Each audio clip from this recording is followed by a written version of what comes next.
مؤثر أمريكي أراد الزواج بامرأة مسلمة في السعودية، فاعتنق الإسلام كجزء من العملية وليس إعلانا حقيقيا عن الإيمان. I was in Saudi Arabia.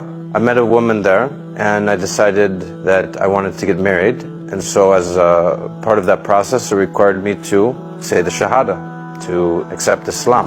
It was a step in the process of getting married. It was not a genuine statement of belief.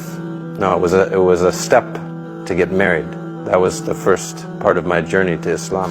So this relationship ended after about a year or so, and then I was left with a question. Do I stay Muslim or not? And how will I know?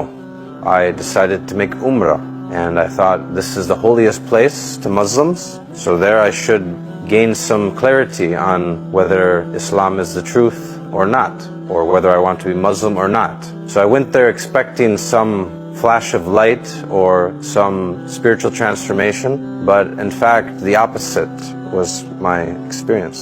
When I went there and I did the rituals of Umrah, I felt nothing. I felt an emptiness. I felt a distance from God. And that started to put me in a panic. Why do I feel nothing in this holy place? In fact, I was not really practicing Islam. I was not praying other than on Friday.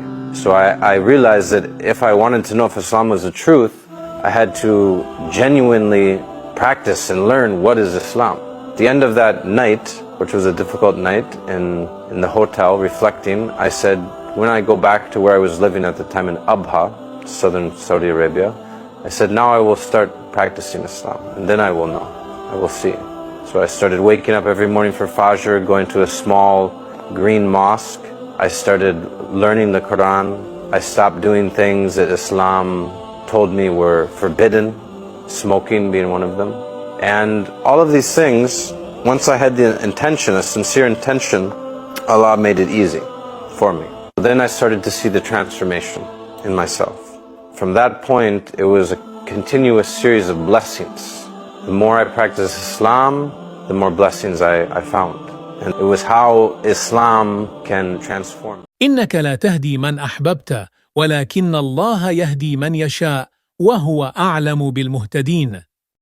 So I was 18 years old. This is 5 years before I converted. And while I was staying in the brother's house, he was a Muslim, his grandmother passed away, and she was 105 years old, and he was crying. He was sat on the bed crying. So I sat next to him. I put my arm around him and I said, you know, she'll go to a better place. And he said, I'm not crying because she's passed away. He said, she's a Muslim. He said, she goes to Jannah, inshallah. He said, I'm crying because she's a very old woman and I wanted her to meet you so that she can make dua that you will become a Muslim. And that touched me. I thought, me, Muslim? I'm not going to be a Muslim. What are you talking about? You know, I didn't say that because he's still upset that his grandmother passed away. But this had an effect on me. I was like, why is this so important for this man? Why is he crying? He's just lost his grandmother. He's not crying because she's passed away. He's crying because he wants me to be a Muslim. And that was something that made me think, wow, this guy actually believes. He really believes.